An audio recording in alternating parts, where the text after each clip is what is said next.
نفخه ونفثه بسم الله الرحمن الرحيم يا أيها الذين آمنوا اتقوا الله حق تقاته ولا تموتن إلا وأنتم مسلمون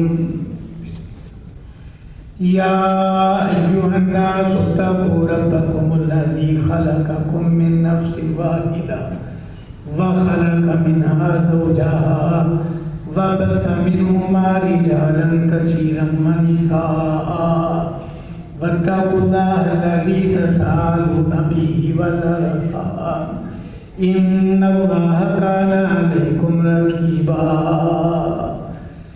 يا أيها الذين آمنوا اتقوا الله وقولوا قولا سديدا يصلح لكم أعمالكم ويغفر لكم ذنوبكم ومن يطع الله ورسوله فقد فاز فوزا عظيما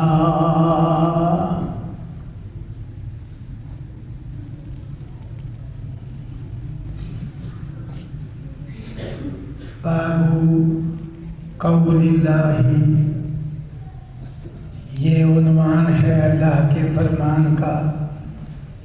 وَنَضَعُ الْمَوَازِينَ الْقِسْطَ لِيَوْمِ الْقِيَامَةِ، ہم رکھیں گے عدل کے لیے ترازو قیامت کے دن۔ وَأَنَّ أَعْمَالَ بَنِي آدَمَ وَقَوْلَهُمْ يُوزَنُ، اور یہ اس بات کا بھی عنوان ہے کہ ساری اولاد آدم کے اعمال اور اقوال تولے جائیں گے۔ وقال مجاہد، امام مجاہد رحمہ اللہ فرماتے ہیں القسطاس العدل بالروبیہ، کہ لفظ قسطاس کہ قسط سے ملتا جلتا لفظ قرآن میں آیا، تو امام بخاری رحمہ اللہ نے اس کی مناسبت سے امام مجاہد کا قول ذکر کیا ہے کہ قسطاس رومی زبان میں عدل کو کہتے ہیں۔ وَيُقَالُ الْقِسْطُ مَصْدَرُ الْمُقْسِطِ، اور یہ بھی کہا جاتا ہے کہ قسط مقسط کا مصدر ہے۔ یہ ایک اشارہ لغت کے مسئلے کی طرف امام بخاری رحمہ اللہ نے کیا ہے۔ ماخذ ایک ہے قاف سین تا، لیکن اگر لفظ مجرد ہو تو عموماً اس کا معنی ہوتا ہے ظلم کرنا۔ قرآن میں اس معنی میں یہ لفظ آیا ہوا ہے وَأَمَّا الْقَاسِطُونَ، اور یقیناً ظالم۔ لیکن یہی لفظ قاف سین تا مادے والا اگر مزید بھی ہو اقسط یقسط سے تو معنی ہے عدل کرنا۔ وضاحت کی کہ یہاں قسط مقسط کا مصدر ہے، یہ عدل کے معنی میں ہے۔ وَهُوَ الْعَادِلُ، کہ مقسط عدل کرنے والے کو کہتے ہیں۔ وَأَمَّا الْقَاسِطُ، اگر مجرد لفظ ہو قاسط فَهُوَ الْجَائِرُ، تو وہ ظالم کے معنی میں ہے۔ آگے امام بخاری رحمہ اللہ نے عنوان کے مطابق حدیث ذکر کی کہ عنوان ہے کہ اللہ فرماتے ہیں ہم قیامت کے دن عدل کے لیے ترازو قائم کریں گے۔ حدیث ذکر کی حدثنا احمد بن اشکاب، ہمیں حدیث سنائی احمد بن اشکاب نے، یہ امام بخاری رحمہ اللہ کے شہر تھے۔ قال، وہ کہتے ہیں حدثنا محمد بن فضیل، ہمیں حدیث سنائی محمد بن فضیل نے ان عمارہ بن القعقاع، عمارہ بن قعقاع سے، ان ابی زرعہ، انہوں نے ابو زرعہ سے، ان ابی ہریرہ، انہوں نے حضرت ابو ہریرہ رضی اللہ عنہ سے۔ قال، وہ کہتے ہیں قال النبی، نبی صلی اللہ علیہ وسلم نے فرمایا کلمتانی حبیبتانی للرحمن، دو کلمے رحمان کو بڑے پیارے، خفیفتانی علی اللسان، زبان پہ انتہائی ہلکے، ثقیلتانی فی المیزان، یہ باب سے تعلق ہے، ترازو میں انتہائی بھاری، سبحان اللہ وبحمدہ، ایک کلمہ پاک ہے اللہ۔ سورۃ الحجرات میں 5 قسم کے آداب بیان فرمائے۔ اور 5 بار یا ایھا الذین آمنوا ارشاد فرمایا۔ پہلی بار اللہ تعالیٰ نے وہ آداب بیان فرمائے جو اللہ سے متعلقہ ہے، پھر وہ آداب ذکر فرمائے جو رسول اللہ صلی اللہ علیہ وسلم سے متعلقہ ہے، پھر ایمان والوں کو مخاطب کر کے وہ آداب ذکر فرمائے جو فاسق لوگوں کی خبر سے متعلقہ ہے، کیسے لوگ خبر دیں تو خامخواہ یقین نہیں کر لینا۔ محدثین نے اس حکم پر زبردست قسم کا اصول حدیث اور رجال کا علم مرتب کیا۔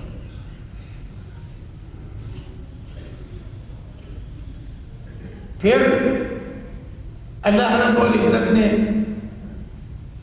چوتھی بار ایمان والوں کو مخاطب کر کے وہ آداب ذکر فرمائے جن کا معاشرتی زندگی سے تعلق ہے، لیکن ایسے جرائم کے حوالے سے جو زیادہ تر سامنے کیے جاتے ہیں۔ پھر یا ایھا الذین آمنوا مخاطب کر کے وہ آداب ذکر فرمائے جو معاشرتی زندگی سے ہی تعلق رکھتے ہیں، لیکن عموماً دوسرے کی عدم موجودگی میں جن جرائم کا ارتکاب کیا جاتا ہے ان کے حوالے سے۔ پہلا ادب اس پر ہی بات ہوگی اور عنوان کے ساتھ اور حدیث کے ساتھ اس کی مناسبت ذکر کی جائے گی۔ اللہ رب العزت نے ارشاد فرمایا، ایمان والو لا تقدموا بین یدی اللہ ورسولہ، ایمان والو اللہ اور اس کے رسول سے آگے نہ بڑھو۔ یہ ایک معنی ہے کہ خود بھی اللہ اور اس کے رسول سے آگے نہ بڑھو۔ یہ ادب اللہ تعالیٰ کی ہستی اور ذات سے متعلقہ ہے، لیکن ساتھ رسول اللہ صلی اللہ علیہ وسلم کا تذکرہ اس مناسبت سے ہے کہ یہاں آپ کا جو ادب سکھلایا گیا ہے کہ آپ سے بھی آگے نہ بڑھو، یہ اصل میں اللہ کے حق کی مناسبت سے، وہی والے حکم کی وجہ سے۔ دوسرا مطلب ہے اس کا، ایمان والو اللہ اور اس کے رسول سے آگے نہ کرو۔ پہلا مطلب خود آگے نہ بڑھو، نہ اللہ سے آگے بڑھو نہ اللہ کے پیغمبر صلی اللہ علیہ وسلم سے آگے بڑھو۔ دوسرا مطلب اللہ سے اور اللہ کے پیغمبر صلی اللہ علیہ وسلم سے آگے نہ کرو۔ کس کو آگے نہ کریں؟ مفعول حذف کر دیا، کیوں جی؟ فاضل کرام علماء کرام تشریف فرما ہے، کیا لا تقدموا متعدی ہونے کی شکل میں آگے مفعول مذکور ہے؟ کوئی نہیں۔ عربی زبان میں لفظ ذکر کیا جائے بہت سارے اغراض و مقاصد ہیں، فصاحت و بلاغت سے تعلق رکھنے والے جانتے ہیں۔ کہیں لفظ حذف کر دیا جائے بہت سارے اغراض و مقاصد ہیں کہ حذف مفعول کس لیے۔ آپ فصاحت و بلاغت کی کتب پڑھیں، آپ کو پورا مفصل مضمون ہے۔ حذف فاعل کس لیے، حذف مضاف کس لیے۔ اللہ تعالیٰ فرماتے ہیں ایمان والو اللہ اور اس کے رسول سے آگے نہ کرو۔ کس کو آگے نہ کریں؟ آگے ذکر نہیں کیا، کیوں؟ یہاں یہ بتلانے کے لیے کہ یہاں مفعول کوئی متعین نہیں، مطلب ہے کسی ذات کو، کسی شخصیت کو، کسی چیز کو، کسی کے طور کو، کسی کے فعل کو، کسی کے قیاس کو، اجتہاد کو، رائے کو، کائنات کی کسی چیز کو نہ اللہ سے آگے کرو نہ اللہ کے پیغمبر سے آگے کرو۔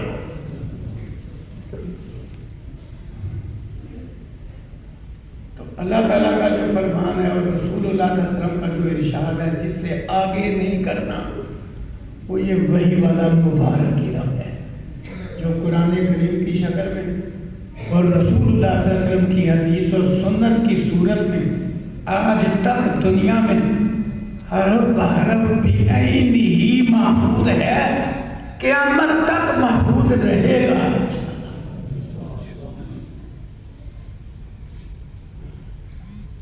تو اللہ اور اس کے رسول سے کسی کو آگے نہیں کرنا۔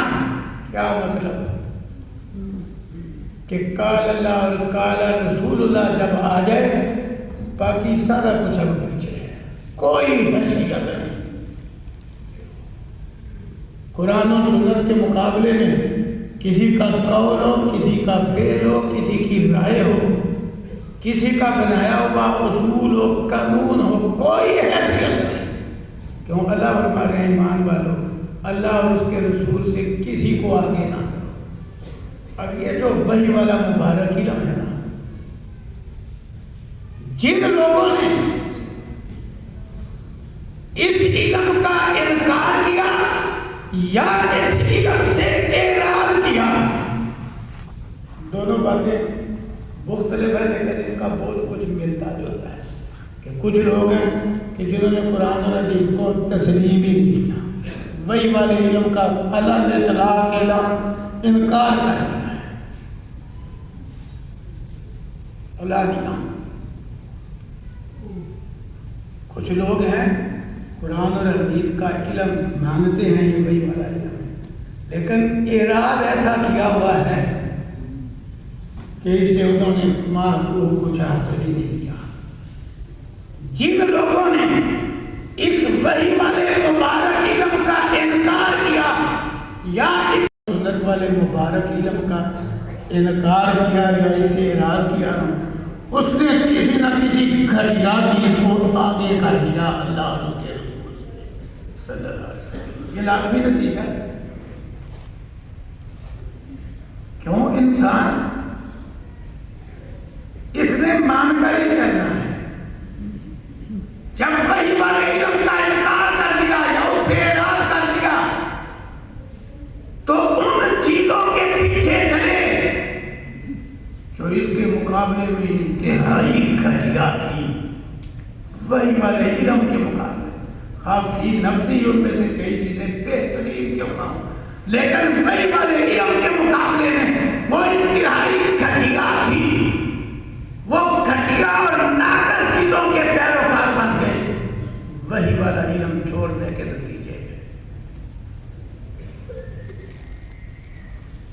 تفصیل کا وقت نہیں تو میں نے پورا لبے لباب تیار کیا تھا کہ وہی والا علم چھوڑنے کے نتیجے میں کون کہاں گرا، کہاں بھٹکا۔ ایک شکل عرض کرتا ہوں، بہت سارے لوگ جنہوں نے وحی والے اس مبارک علم کا یا انکار کیا یا اس سے اعراض کیا، انہوں نے اس کو چھوڑ کر عقل کی پوجا و پرست شروع کر دی۔ دنیا میں ایک طبقہ ہے، وہ عقل پرست، اپنے آپ کو کہلوائیں یا نہ کہلوائیں، ہے وہ عقل پرست۔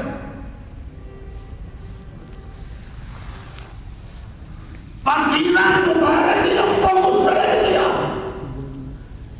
جو اسے اللہ کا اتارا ہوا ہے، جو ساری کائنات میں جتنی عقلیں ہیں پیدا کرنے والا ہے۔ کس کا اتارا ہوا؟ اللہ، جو ساری عقلیں پیدا کرنے والا ہے، اس کے اتارے علم کو مسترد کر دیا۔ اس مبارک علم کو مسترد کیا جو شخصیت گرامی پہ اتارا گیا، اس کو اپنے ہی نہیں بیگانے بھی انتہائی عقل مند اور دنا تسلیم کرتے ہیں، جنہوں نے مخالفت میں بادلہ، دیوانہ، مجنون، شاعر وغیرہ کا وہ صرف ضد برائے ضد ہے۔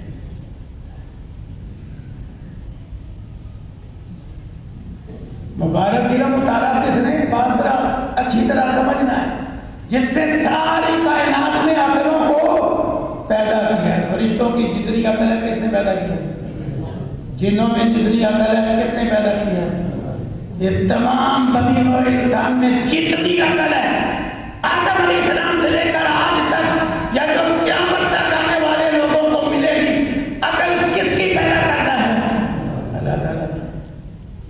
عقل کی پوجا میں عقل پیدا کرنے والے کے اتارے ہوئے علم کو چھوڑ دیا، عقل پرست بن گئے۔ اور سب سے عقل مند اور تناز شخصیت جس پر وحی اتاری گئی آخری وحی، اس کے ارشادات کو چھوڑ دیا۔ کس لیے چھوڑا؟ کہ یہ ہماری عقل میں نہیں آتا۔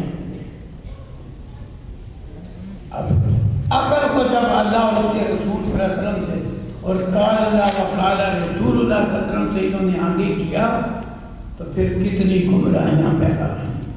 اصول بڑے انہوں نے بنائے، علوم بڑے ایجاد کیے جو آج تک عقلی علوم کے نام سے دنیا میں پڑھائے جا رہے ہیں۔ منطق، فلسفہ، حکمت،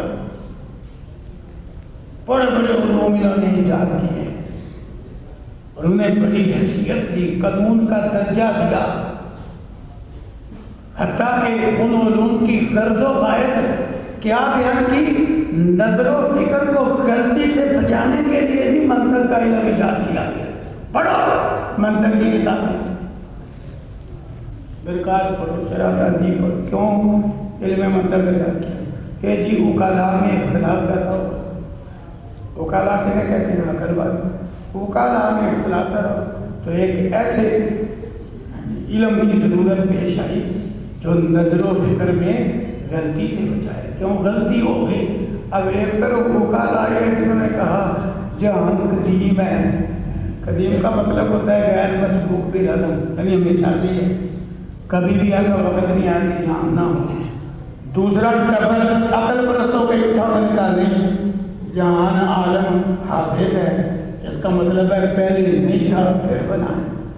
یہ عقل والوں کا بالکل متضاد موقف ہے۔ جن لوگوں نے وہی والا علم مانا ہے نا تھوڑا یا زیادہ اور کچھ اس پہ کام لگایا ہے، ان کے تضادات برائے نام نہیں، یاد رکھنا۔ یہ دیکھو کہا عالم قدیم ہے غیر مسبوق بالعدم، دوسروں نے کہا عالم حادث ہے۔ اب نتیجہ کیا نکلا؟ عقلی علوم ایجاد کرنے کا اور عقل کو قرآن اور حدیث پر مقدم کرنے کا۔ اس عقل پرستی میں بہت سارے عقلی علوم کے ماہرین کو جو بال کی کھال ہوتے رہنے والے ہیں دہریہ بنایا۔ کیا بنایا؟ عقل کی بنیاد پہ وہ اللہ کے وجود کا ہی منکر ہو گیا۔ حالانکہ ان کا یہ عقیدہ عقل کے لیے ہے، لیکن جب آدمی قرآن اور سنت سے وہی والے مبارک علم سے منہ موڑتا ہے نا، صرف یہی نہیں کہ وہ گھٹیا چیز کے پیچھے لگتا ہے، اس کی عقل بھی کمزور ہو جاتی ہے۔ وہ ایسی ایسی باتیں کرتا ہے کہ عام عقل مند اور دانا انسان ہنستا ہے۔ حقیقت ہے آپ عقل پرستوں کی کتابیں پڑھیں داہری ہوگی، آپ کو ہنسی آئے گی۔ اس عقل پرستی نے دوسری گمراہی پیدا کی، اللہ اکبر، کہ عقل کی بنا پہ انہوں نے اخروی زندگی کا انکار کر دیا، جس پہ سارے نبی متفق ہیں۔ یہ مبارک علم ہر دور کا متفق ہے۔ انکار آخرت کا عقیدہ عقل پرستی کا نتیجہ ہے۔ اور خواہ وہ دور جاہلیت کے بالکل موٹی عقل والے سمجھے جانے والے لوگ تھے، اور خواہ منطق فلسفہ پڑھ کے سائنس پڑھ کے داریاں بننے والے لوگ ہیں، باتیں ان کی ملتی جلتی ہیں جو وہ عقل کی بنا پہ کرتے ہیں۔ پہلی گمراہی اللہ کے وجود کا انکار، دوسری گمراہی عقلی علوم کی بنیاد پہ آخرت کا انکار، تیسری گمراہی وہ جی دنیا میں کوئی کام سبب کے بغیر نہیں ہو سکتا۔ یہ سارے وکلا ہیں معجزات کے منکر سر سید جیسے، اور ان کے بہت سارے پیروکار، آپ ان کی کتابیں پڑھے پتہ حیران رہ جاتا ہے کہ بہکی باتیں معجزات کا انکار کرتے ہیں۔ سادہ ترجمہ میں ایک مثال دیتا ہوں، سادہ ترجمہ پڑھو قرآن کریم کا۔ حضرت موسیٰ علیہ السلام کا معجزہ بڑے واضح الفاظ میں بیان ہوا ہے کہ جب موسیٰ علیہ السلام اللہ کے حکم سے بنی اسرائیل کو لے کر بحر قلزم کے کنارے پہنچے، آگے سمندر کی فوجیں اٹھ رہی ہیں، پیچھے فرعون کی فوجیں آ گئی ہیں، اصحاب موسیٰ کہنے لگے ہم پکڑے گئے۔ اب عقل پرستوں کا حال ہے، وہ قرآن کہتا ہے جب کہا ہم پکڑیں گے تو بہت سارے لوگوں کا کبھی بھی نہیں پکڑے گے، وہی کہ علم والا بولا کبھی بھی نہیں پکڑے گے، میرے ساتھ میرا رب ابھی میری رہنمائی کرے گا۔ اللہ نے فوراً رحم نہیں کی، ہم نے وہی کی، وہی والا مبارک علم اترا، اپنا عصا بحر قلزم پہ مارا۔ حضرت موسیٰ علیہ السلام نے عصا مارا، الفاظ ہیں، کوئی آشیا برکت نہیں، کوئی خطیبانہ جوش نہیں، انیزی پیاسا کل پر مار اپنا عصا سمندر پہ جب مارا فن فلقا تو سمندر پھٹ گیا، فکان کل فرقن کالطود العظیم، پانی کا ہر حصہ بہت بڑے پہاڑ کی طرح ہو گیا۔ کتنا واضح موجودہ ہے، لیکن سر سید اور اس سے متاثر نیچری نے کہا جاتا ہے، وہ کہتے ہیں نہیں جی مدو جزر ہوتا ہے دریاؤں سمندروں میں، جب موسیٰ علیہ السلام آئے جی بنی اسرائیل کو لے کے پانی گزرا ہوا تھا، یہ گزر گئے، جب پیچھے فرعون اور اس کی فوج آئی تو پانی چڑھ گیا، وہ ڈوب کے ہاتھ ہو گئے۔ اگر پانی اترا ہوا تھا وہ بنی اسرائیل سارے سرسید کی طرح ندی آتے کہ انہیں نظر نہیں آیا کہ پانی اترا ہوا، تو کہہ رہے ہیں موسیٰ پکڑیں گے کہ آگے پانی ہے پیچھے فوج ہے پکڑیں گے۔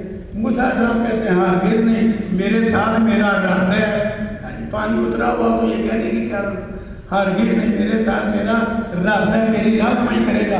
اللہ نے رحمت کی، وہاں ہم نے فوراً وہی کی، مارا اپنا سا سمندر پہ، ایسے اصحاب موسیٰ علیہ السلام نے سمندر پہ مارا، پانی پھٹ گیا، خشک راستے بن گئے۔ اتنا واضح معجزہ عقل پرستوں نے کیسی تقسیم۔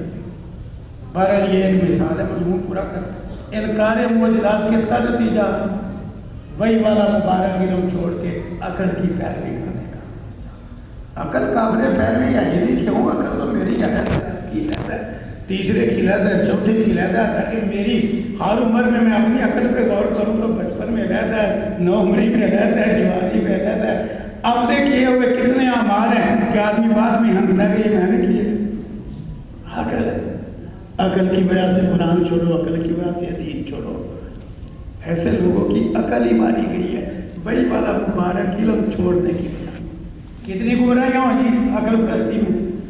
تحریت، اللہ کے وجود کا انکار، نمبر 2 انکار آخرت، نمبر 3 انکار معجزات۔ اہل علم نے بڑی بڑی کتابیں ان عنوانات پہ لکھی ہیں اور خوب عقل پرستوں اور جدت پرستوں کا پریچر کیا۔ چوتھی گمراہی، جب قرآن اور سنت پر عقل کو مقدم کیا، عقلی علوم کو، منطق، فلسفے کو مقدم کیا، چوتھی گمراہی پیدا ہوئی۔ اللہ اکبر، کہا نہیں اللہ کو تو ہم مانتے ہیں پر اللہ کی صفات کو نہیں مانتے۔ کیوں؟ یہ کہو اللہ سمیع ہے، سننے والا، اللہ بصیر ہے، دیکھنے والا، اللہ قدیر ہے، اشیاء پہ قدرت رکھنے والا، اللہ رحیم رحم کرنے والا۔ اس کا تو مطلب یہ ہوا اتنے سارے اللہ ہوئے، کمال ہوئی۔ یہاں ابھی آپ نے دیکھا مخلوق کا حال یہ ہے، ایک ایک بچہ 4 بار انعام لے کے آیا ہے۔ اس کی ایک صفت ہے کہ اس نے نمبر اچھے لیے ہیں، اس کی دوسری صفت ہے کہ اس نے چھٹی کوئی صفتیں ہیں نہیں، ذات کے اندر کیا موجود ہے۔ اس کی تیسری خوبی ہے کہ اس نے تقریر اچھی کی ہے۔ تو کیا آپ کتنی بار آئے نام لیں؟ ہاں جی، ابراہیم ایک ہے کہ تینوں میں؟ کیوں جی؟ انہوں نے کہا جی تعدد صفات سے تعدد ذات لازم آتی ہے، آپ نہیں ہے کہ تعدد صفات سے تعدد ذات لازم، ہاں سے ہوتا ہی نہیں۔ ایک بندے میں 20 خوبیاں ہوں، بندہ ایک ہی رہتا ہے، تو وہ تو خالق ہے، وہ زیادہ صفات کی وجہ سے زیادہ کیسے ہوتی ہے؟ لیکن دیکھو عقل کی جب پیروی کی تو اللہ سے آگے نکلنے کا نتیجہ کیا نکلا؟ احمد کو والی بات کر دی۔ وہ قرآن عقلیں پیدا کرنے والا اللہ، وہ قرآن میں اعلان کرتا ہے ایک ایک آیت کے آخر میں 2 صفتیں اکثر ہی کرتی ہیں، اکثر دو صفتیں تو اکثر اکٹھی کیوں جی؟ واللہ غفور رحیم، سمیع بصیر، عزیز حکیم. ہاں جی، کئی صورتیں ایسی ہیں شروع میں 20 صفتیں اکٹھی سے رکھنا. اللہ تعالیٰ نے جو عقلیں پیدا کرنے والا ہے یہ کہتے ہیں نہیں، صفتیں زیادہ ہوں تو تعدد لازم آتا ہے. وہ تو کتنے سارے اللہ ہو گئے، لہٰذا اللہ نہ دیکھتا ہے، نہ سنتا ہے، نہ بولتا ہے، نہ محبت کرتا ہے، نہ رحمت کرتا ہے، نہ غضب کرتا ہے، کچھ بھی نہیں کرتا. معاذ اللہ. کس چیز کا نتیجہ؟ قرآن اور حدیث سے وہی والے مبارک علم سے کس کو پیچھے کیا؟ ہاں جی، کس کو آگے کیا؟ وہی والے علم کو پیچھے کیا، آگے کس کو کیا؟ کھوپڑی اپنی آگے کر. نتیجہ کیا نکلا؟ وہ جی صفات زیادہ ماننے سے تو تعدد لازم آتا ہے. کوئی بھی عقل پرستوں میں سے اٹھا تو اس نے یہ کہہ کے صفات کا انکار کر دیا. اللہ کی پہچان ہی اللہ کی صفات سے ہے. اس دنیا کی کوئی آنکھ اللہ کو دیکھ نہیں سکتی، اللہ کا ادراک نہیں کر سکتی، اللہ کا احاطہ نہیں کر سکتی. پہچان ہی اللہ کی صفات سے ہے. پہچان ہی ختم کر دی ان ظالموں نے، عقل پرستوں نے، جدت پسندوں نے. منطق فلسفہ کے مارے انہوں نے، عقلی علوم کے ہارے انہوں نے کیسی باتیں کر دی ہیں. کہتے ہیں دوسرا کو اٹھا تو کہتے ہیں اس لیے نہیں مانتے مخلوق سے مشابہت لازم ہوتی ہے. یہ بندہ بھی سمیع سننے والا کو اللہ سمیع سننے والا، یہ تو اللہ بندے کی طرح ہو گیا یا بندہ اللہ کی طرح ہو گیا. یہ بصیر، بندہ بھی بصیر دیکھنے والا، اللہ بھی بصیر دیکھنے والا، یہ تو ایک جیسے ہو. اللہ تعالیٰ نے اپنی یہ صفات بیان کر کے ان عقل پرستوں کی بیماری کا، منتقل صفات کی وبا کا علاج کیا. فرمایا لیس کمثلہ شیء، اللہ کی مثل کوئی شے نہیں. آگے کیا ہے؟ اونچی پڑھو، وَهُوَ السَّمِيعُ الْبَصِيرُ. اللہ کی مثل کوئی شے نہیں، پر وہ ہے کیا؟ سب کچھ سننے والا، سب کچھ دیکھنے والا. دیکھو مخلوق کا دیکھنا ایک جیسا نہیں، مخلوق کا سننا ایک جیسا نہیں. تو اللہ کا سننا بندوں کے سننے جیسا کیسے ہوگا؟ اللہ کا دیکھنا بندوں کے دیکھنے جیسا کیسا ہوگا؟ اللہ نے سمیع بصیر بول کے ان کی عقل کا علاج کیا. ورنہ اللہ کی مثل کوئی نہیں، وہ سب کچھ سننے والا، سب کچھ دیکھنے والا. اب ہمارا سننا تو اس طرح کہنا، میں بول رہا ہوں ادھر بھی لوگ بولنے لگ گئے، ادھر بھی بولنے لگ گئے، کہ جی آپ کو کچھ سمجھ میں آئے گا؟ ہمارا دیکھنا اس طرح کا، ہم ادھر دیکھ رہے ہیں، پیچھے کو نہیں پتا کیا ہو رہا ہے، ادھر کیا ہو رہا ہے کو نہیں پتا، ادھر کیا ہو رہا ہے کو نہیں پتا، دیوار کے پیچھے ہے کیا کو نہیں پتا. اللہ تعالیٰ کا دیکھنا، وہ تو عرش پہ مستوی ہو کے 7ویں زمین سے نیچے تک اگر کوئی چیونٹی دیکھ رہی ہو وہ اس کو دیکھ بھی رہا ہے، اسے جانتا بھی ہے، اور اس کے ریگنے کو سنتا بھی ہے، اور وہاں اس کا رزق بھی ہو جاتا ہے. اگر پرستوں کو کیا ہوتا ہے؟ لیس کمثلہ شیء وَهُوَ السَّمِيعُ الْبَصِيرُ. تو یہ کارِ صفات عقل کی بنیاد. یہ عقل کو وہی والے مبارک علم سے آگے کرنے کا نتیجہ ہے. گمراہی گمراہنا. عقل پرستوں سے کوئی اٹھا تو اس نے بہت انداز اختیار کیا.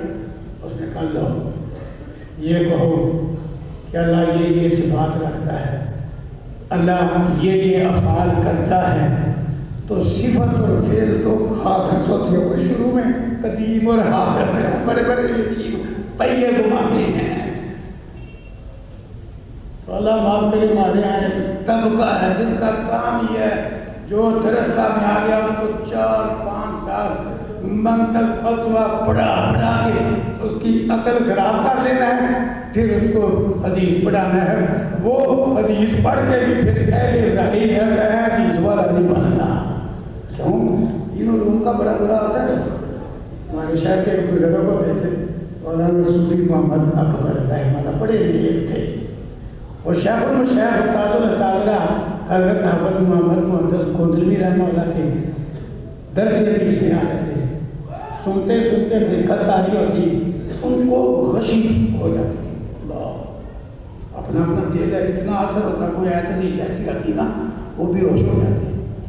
تو شاید حافظ محمد مولوی رحمہ نے بڑا کیا فرمایا، انہوں نے فرمایا بھائی ایک دو سبق اس کو کہو، منطق کا بھی سن جائے گا، دل سے غلط ہو جائے گا۔ تو جب 4 سال 5 سال 6 سال تک کو پڑھانا ہی منطق ہے، فلسفہ ہے، پڑھانا ہی یہ ہے، پھر آخر میں جا کے نہیں پڑھانا تو اس کا رنگ ہی نہیں چڑھنا۔ تو بہرحال انہوں نے کہا یہ افعال یہ صفات یہ تو حافظ نئی صفت گزار کرتے ہیں، نیا فعل رونما ہوتا ہے، لہذا اگر یہ کہنا کہ اللہ یہ کرتا ہے، اللہ بولتا ہے، اللہ دیکھتا ہے، سنتا ہے، تو اس کا مطلب تو یہ ہوا کہ اللہ کے اندر یہ حوادث ہے۔ تو اصول بنا لیا عقل پرست ہو گئے کہ محل حوادث حادث ہوتا ہے، لہذا یہ کیسے مانے کہ اللہ تعالیٰ کی صفات ہے اور افعال ہے، انکار کر دیا۔ حالانکہ یہ کس آیت اور حدیث کا مطلب ہے کہ محل حوادث حادث ہوتا ہے، جبکہ اللہ تعالیٰ قرآن میں فرماتے ہیں اللہ کرتا بھی ہے، بولتا بھی ہے، نئے سے نیا حکم جب چاہتا ہے اتارتا ہے، قرآن میں موجود ہے۔ جس طرح اللہ تعالیٰ کی صفات اس کی شان کے مطابق ہے، اس کے افعال اس کی شان کے مطابق ہے، اسی طرح اللہ تعالیٰ کے تمام امور ایسے ہیں جس طرح اس کی شان کے لائق ہیں، مخلوق کے مشابہ میں۔ اور اگر مخلوق کے مشابہ کا ہیرا کر کے جی کوئی عقل کی پیروی کرتے ہوئے صفات کا انکار کرے گا تو دیکھو کچھ صفات ایسی ہیں وہ سارے مانتے ہیں، مجبور ہیں مانتے ہیں، کیوں؟ جو منکر صفات ہے اس سے کہو بھائی اللہ کا وجود ہے، پوچھو اس سے کہ اللہ کا وجود ہے تو کہے گا اللہ کا وجود ہے۔ اب وجود اس کتاب کا بھی ہے، وجود پڑھی کا بھی ہے، وجود بیت اللہ شاہ کا بھی ہے، وجود مولانا کی حساب کا بھی ہے، وجود تو ہر شے کا ہے، جاندار کا بے جان کا، عاقل کا غیر عاقل کا۔ تو تم نے نہیں پھر وجود مان کے اللہ کو مخلوق کے مشابہ کر دیا؟ نہیں، وجود تم نہیں مانا پر مشابہت نہیں مانی۔ تو جس طرح وہاں سمجھ لیا ہے نا کہ اللہ کا وجود مخلوق کے وجود کی طرح نہیں، تو یہ بھی مانو اللہ کا سننا مخلوق کے سننے کی طرح، اللہ کا دیکھنا مخلوق کے دیکھنے کی طرح، اللہ کا بولنا مخلوق کے بولنے کی طرح نہیں۔ وجود مان لیا تو یہ بھی مانو، ورنہ وجود بھی تو مخلوق کا ہے۔ لیکن جب قرآن و سنت سے عقل آگے کرو، عقل ماری جاتی ہے، پھر گمراہی پیدا ہوتی ہے۔ اور اب نمونے طور بھی بہت تھے، ہاں وہ بھی حل کرنے والا ہوتا ہے، وقت تھوڑا ہے، میں نے تو خود ہی اپنے لیے وقت تھوڑا بچایا ہے، مجھ سے ہی ہو جاتا ہے ایسے نتیجہ بولتے بولتے۔ اور اگر بات سمجھ آ جائے گی جو میرا عنوان ہے انشاءاللہ وہ میں سمجھا کے جاؤں گا انشاءاللہ اللہ کی مہربانی سے۔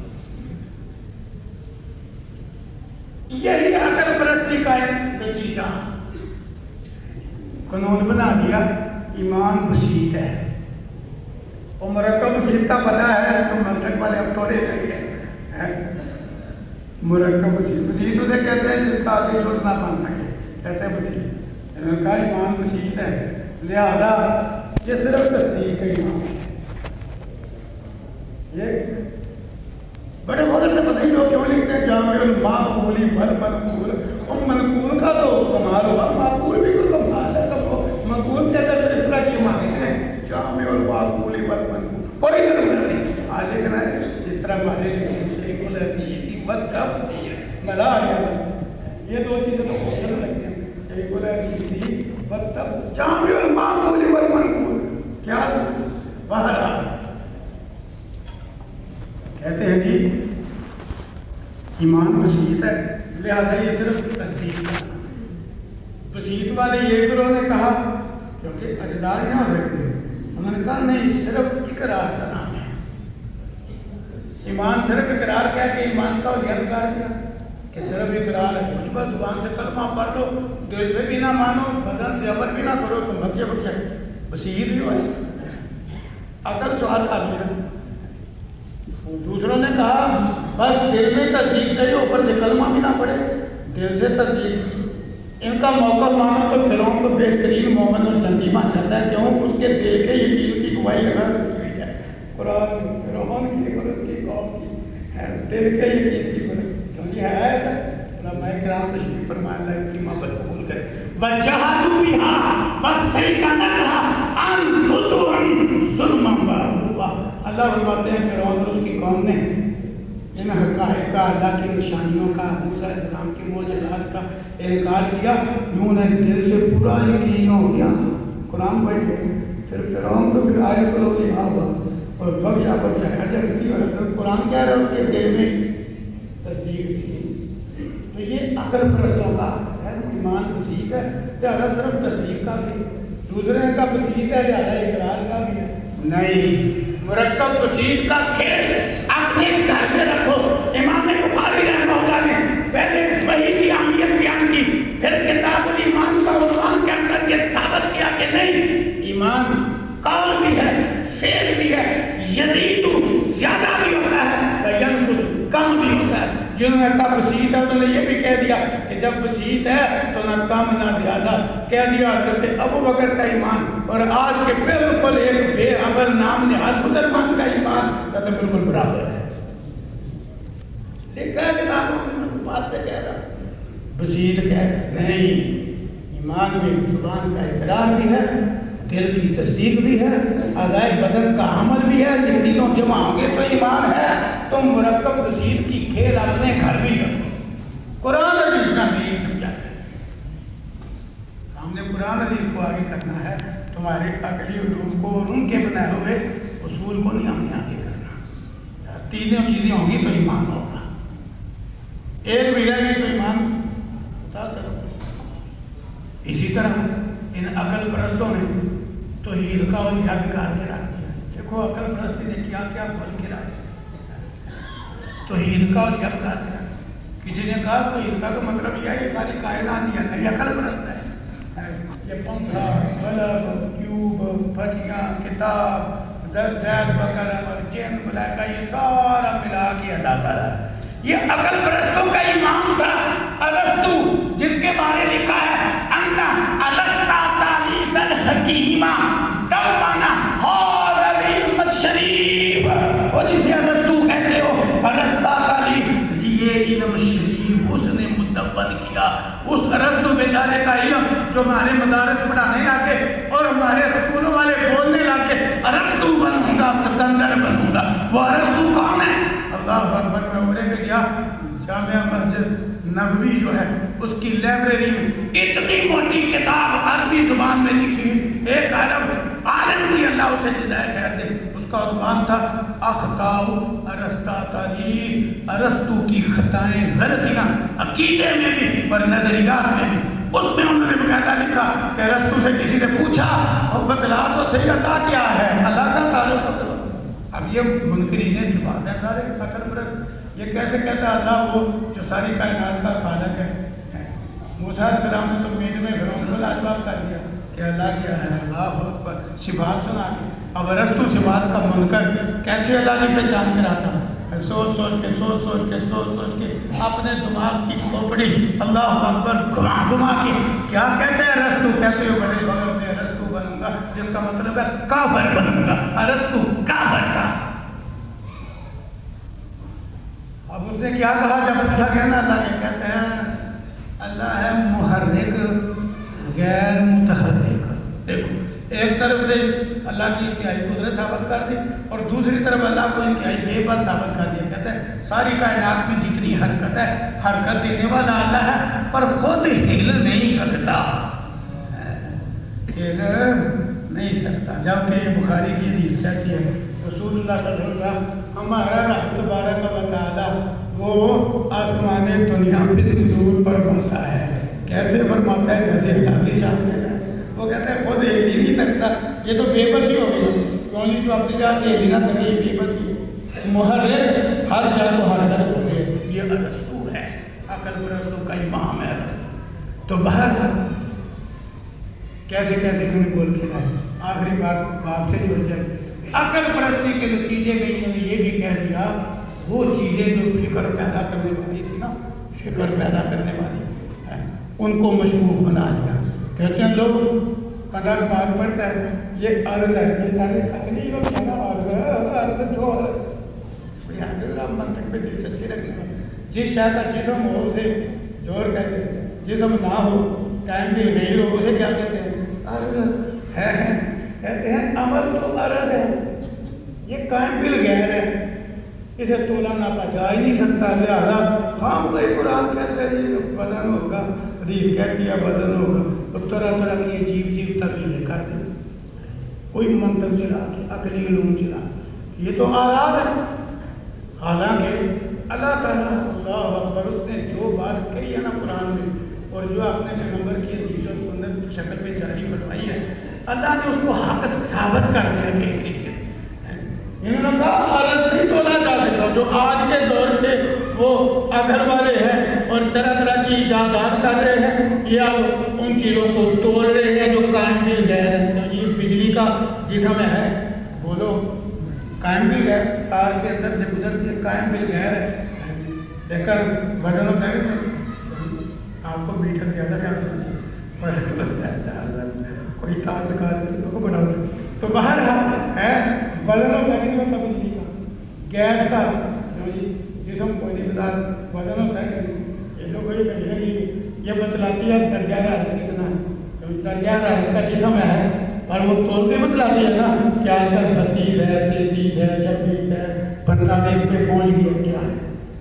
تو اللہ تعالیٰ کیوں نہیں ان چیزوں کو توڑ سکتا جو اللہ نے پیدا کی ہے ہم کو عادت ہے۔ تو بارہ امام بخاری نے سارے جو عقل پرست کیا اور دوسرے منکرین کیا، ان کا رد کرتے کرتے آخر میں عنوان قائم کیا، کیوں نہیں اللہ نے سچ کہا ہے، ہم ترازو قائم کریں گے عقل کے لیے قیامت کے دن، وزن ہوگا، اقوال افعال تولے جائیں گے۔ آیت بھی لکھی 50,000 موازین القسط یوم القیامہ، حدیث سے بھی ثابت کیا، کیا کی حدیث آپ نے سنی ہے؟ کلمتانی، دو کلمے، حبیبتانی الرحمن، رحمان کو بڑے پیارے، اللہ کی صفت محبت بھی ثابت کی، رحمت بھی ثابت کی حدیث کے ذریعے، خفیفتانی علی اللسان، زبان پہ بالکل ہلکے، ثقیلتانی فی المیزان، ترازو میں بڑے وزنی ہیں۔ تم ہوا کا وزن کر رہے ہو، ہوا کا جسم ہے تو اللہ کیوں نہیں وزن کر سکتا ہمارا کا؟ ترازو میں بڑے وزنی، ایک کلمہ سبحان اللہ و بحمدہ، پاک ہے اللہ اپنی تمام تعریفوں کے ساتھ، ایک سبحان اللہ العظیم، پاک ہے اللہ بڑی عظمت والا۔ کچھ باتیں انشاءاللہ نماز کے فوراً بعد ہو جائیں گی، کیونکہ آج آپ کو صفوں میں بٹھا کے کھانا دیا جائے گا، تو آپ اس وقت تک صفوں میں بیٹھیں گے تو چھوٹی چھوٹی دعائیہ باتیں انشاءاللہ اس وقت ہو جائیں گی۔ ایک میں دعائیہ بات ابھی کر دوں، یہ ماشاءاللہ 5 بچے بیٹھے ہیں، وہ 2 بھائی پچھلے سال فارغ ہوئے تھے، پچھلے سے پچھلے سال، بھائی زرار احمد، بھائی قاسم، وہ چلے گئے ادھر ہی ہیں، وہ بھائی ان کے بھی سند کے علاوہ ان کے بھی ماشاءاللہ انعامات ہیں، لیتے جائیں نماز کے بعد۔ انہوں نے دوبارہ بخاری شریف کا سماع کیا، اللہ تعالیٰ ایسے جذبے والے طالب علم اور پیدا کر دے کہ فارغ ہو کے پھر اس سال پورا پابندی سے بلا ناغہ اللہ ان کا ذوق شوق بڑھائے۔ تو بہرحال یہ 5 بیٹے ماشاءاللہ پہلی سے چھٹی تک انہوں نے ہمارے سامنے پڑھایا، جھڑکیں بھی کھائی، ڈانٹ ڈپٹ بھی سنی۔ آج کے دور میں نو عمر ہو، نوجوان ہو، کہاں لوگ اب جھڑکیں سنتے ہیں باہر، لیکن خوش قسمت ایسے بچے کہ جھڑکیں سن کے ڈانٹ ڈپٹ سن کے بھی ایک ہی دائرے میں رہے آخر تک۔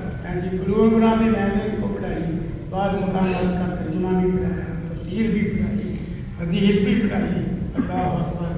تو بہرحال جس طرح ماں باپ ہوتے ہیں نا، وہ ڈانٹے جھڑکے تو لگا بھی رہے تو ان کی ہمدردی ہوتی ہے، استاد بھی ماں باپ کی طرح ہے، ہماری ڈانٹ ڈپٹ پہ اپنی ذات کے لیے نہیں ہوتی۔ تو انہوں نے بہرحال ایک کردار پیش کیا 6 سال، پورا یہ نہیں پڑھا ہے۔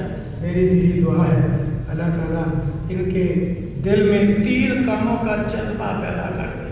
کیوں؟ بندہ جو صحیح ہے نا، انسان کو مرد دم تک طالب علم، اللہ قرآن اور حدیث کے علم کا مزید ذوق شوق پیدا کر دے، اور اس پر عمل کا اللہ تعالیٰ ذوق شوق پیدا کر دے، آگے پہنچانے کا جذبہ پیدا کر دے۔ اللہ تعالیٰ ان بھائیوں کو اپنے دین کی خدمت کے لیے چن لے، اپنے ماں باپ کے لیے اور ہم اساتذہ کے لیے اللہ انہیں صدقہ جاریہ بنائے۔ وہ جو ہماری معاملین ہیں ادارے کے ماشاءاللہ، ان کا ہماری اس چلتی کاری میں بڑا حصہ دین کی تعلیم، مدارس مساجد کی تعلیم، یہ دو پہیوں سے چلتی ہے، علم اور ایک مال۔ ماشاء اللہ بہت سارے ہیں جن کی طرف سے مالی تعاون آ رہا ہے، کہ مسجد والے بھی، یہاں علاقے کے فیکٹریوں والے بھی، شہر کے اور بھی میرے بڑے پیار محبت والے ایسے ایسے لوگ تعاون کرتے ہیں جنہوں نے ایک دن ہمارا مدرسہ نہیں دیکھا۔ اللہ ان سب کے لیے، ان پانچوں کو صدقہ جاریہ بنائے، والی معاونین کے لیے، اساتذہ کے لیے، ماں باپ کے لیے۔ اب اذان ہوگی، اذان کے بعد نماز کے بعد ساتھی سبوں میں اپنے اپنے جا رہے ہیں، ہر کسی کا کھانا پیک شدہ اس کے آگے پہنچے گا، بالکل نہ اٹھنا ہے نہ بدلے بچانا ہے۔ سبحانک اللہم و بحمدک، اشہد ان لا الہ